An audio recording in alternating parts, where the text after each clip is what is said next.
Diagnose Lanna Toubana Adomgi Punsi Telhankhiba Yai. Hi ma'am, I Samak Rameshwar Thokchom,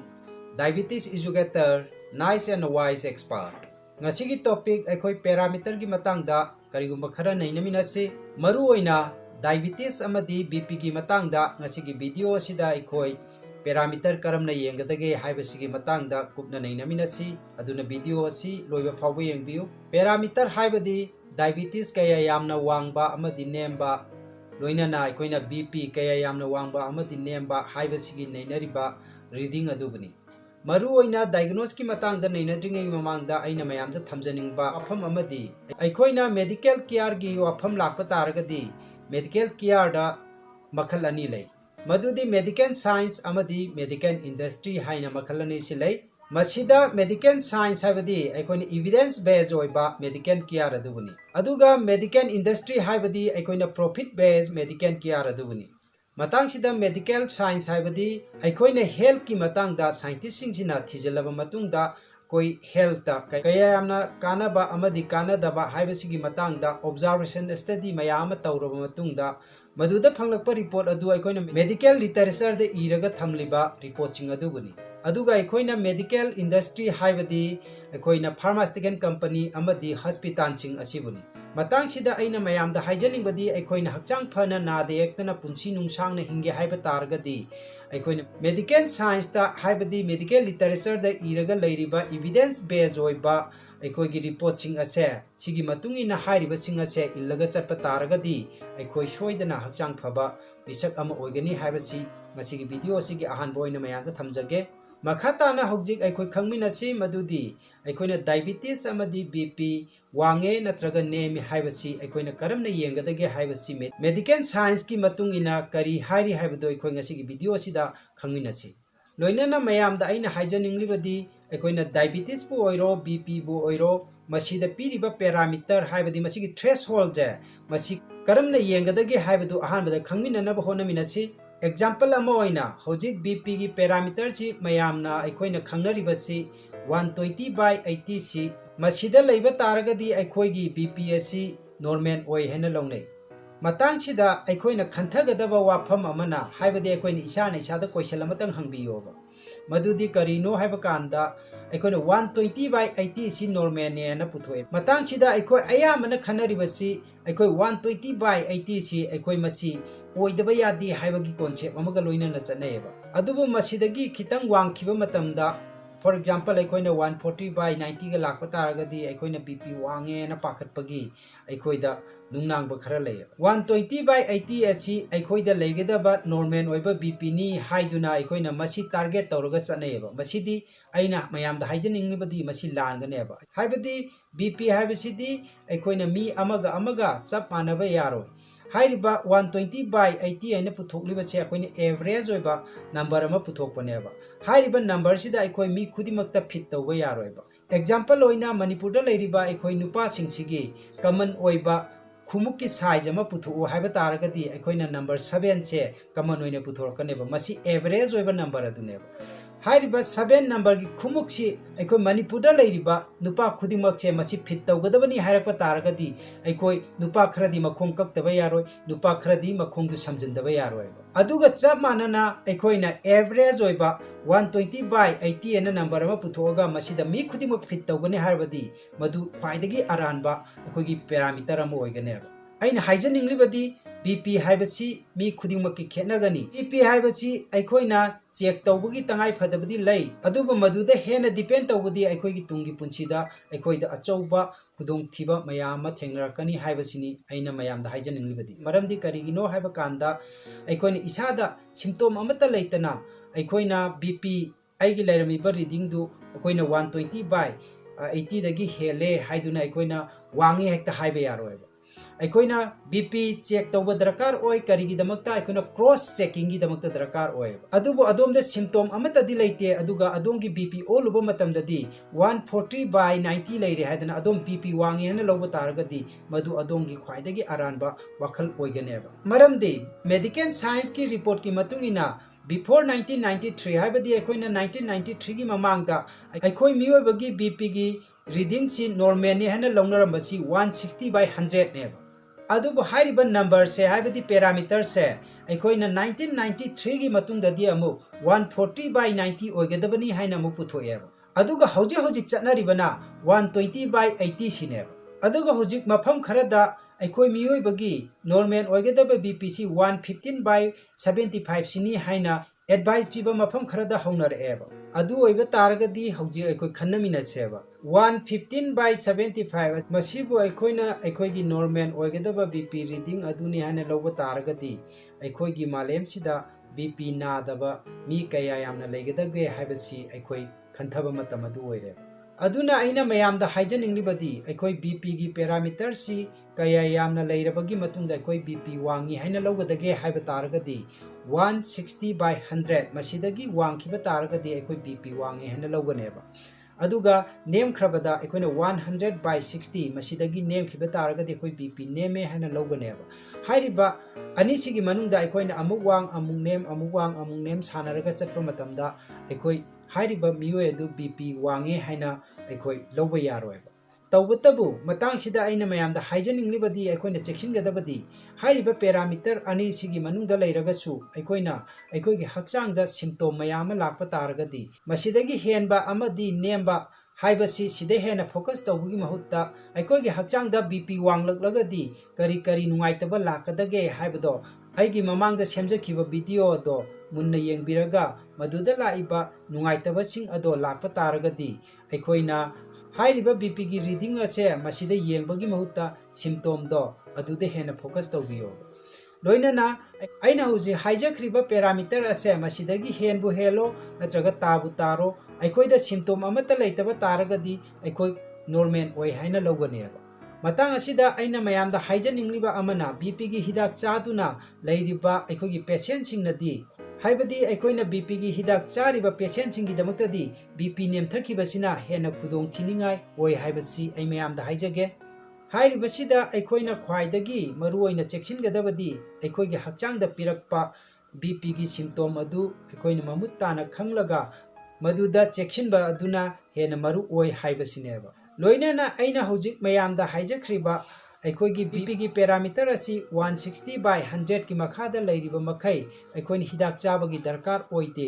अदुगा मसिगी मथक्ता लैखिबा तारगदी अखोइना चेक्सिनबगी तंगाई फदबदी लै अदुबु BP वांगे हाइना हिदाक हेक्ता चासनबदुदी अइ मयामदा तौहनिंगदे हाइना थमजगे लोइनना अइना मयामदा हाइजरिबा बीपी वांगबगी पैरामीटर सी अखोइना 160/100 ओइगदबनी हाइरिबसे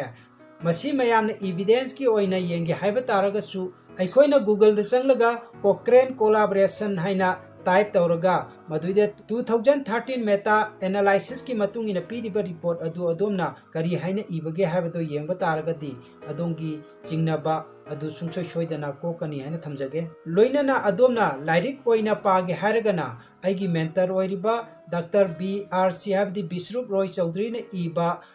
हार्ट माफिया हाइबा लाइरिक अदो अखोइना एमाजोन दगी चेलगा मदुदा नैनबीबा तारगसु अइना हाइरिबा एविडेंसिंग असे यामना कुपना नैनबा यागनी हाइना थमजगे लोइनना अखोइ हौजिक डायबिटीज की मतंगदसु अखोइना पैरामीटर से करमना येंगदगे हाइबदो अखोइ ममुताना अमु येंगमिनसी लोइनना हाइरिबा टेबल सिदा अमुक्तंग येंगबियो हौजिक मसिगी टेबल सिदा पीरिबसिगी मतुंगिना डायबिटीज से अखोइना करमना येंगदगे हाइबदो अखोइ मयाम खंगमिनसी NDDG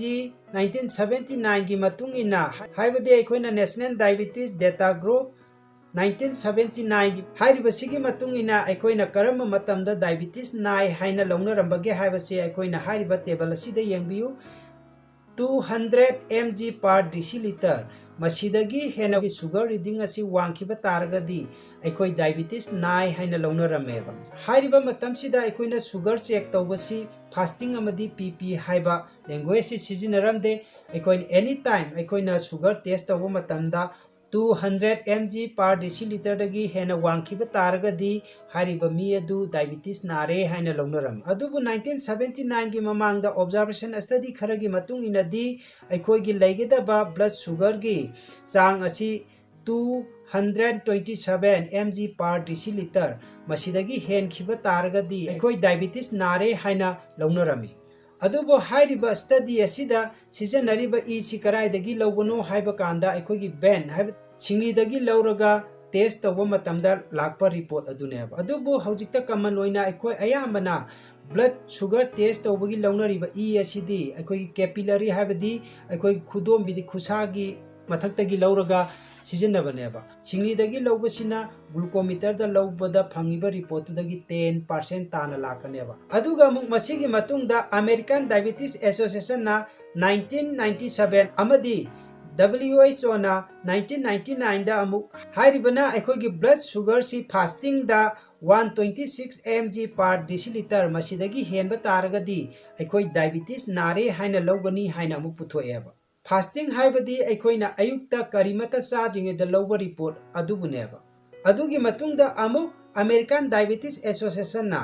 2003 da amuk अखोई हारिबा फास्टिंग ब्लड शुगर से 100 mg पर डेसिलीटर ओगदबनी मसिदगी हेनब तारगदी डायबिटीज नारे हाइना अखोई अमुक लौनबा हौरखरेबा मसिगी मतुंगदा अमुक मयाम यंगबियु अखोई अमेरिकन डायबिटीज एसोसिएशन अमुक 2010 दा अमुक हारिबसी अखोई मियोइबगी डायबिटीज नाय हाइबसी अखोई सिगी पैरामीटर सिगी मतुंगिना अमुक लेपकदबनी हेन अमुक पुथोएबा हाइबदी PP da haibadi postprandial da 140 mg per deciliter oigani aduga fasting da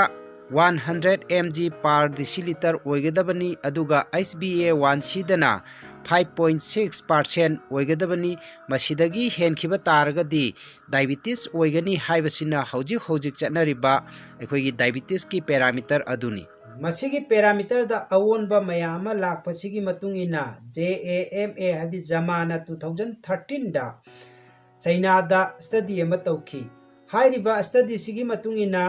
1979 दा 200 mg per deciliter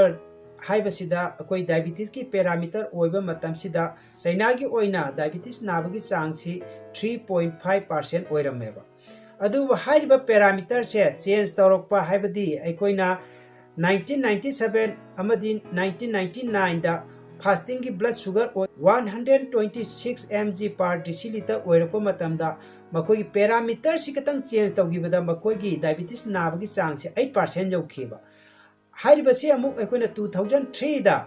100 ता अखोई फास्टिंग की ब्लड शुगर ओगदबनी मधुगी मथक्ता लेबा तारगदी डायबिटीज नाय हाइबसी मसिदा येंगप मतंदना अखोइना 27% चाइना की पॉपुलेशन की ओइना डायबिटीज नायबा लोइना ना हाइरिबा 2010 की पैरामीटर सिदा येंगप तारगदी चाइना की लेरिबा पॉपुलेशन सिगी 50.1% सी मकोई पॉपुलेशन के हिसाब ते येंगबा मतंदा मकोई डायबिटीज नाबगी चांग से हेंकलखिबा मतंग सिदा अखोइना नैनबा यारिबसी करिनो हाइबा मतंदा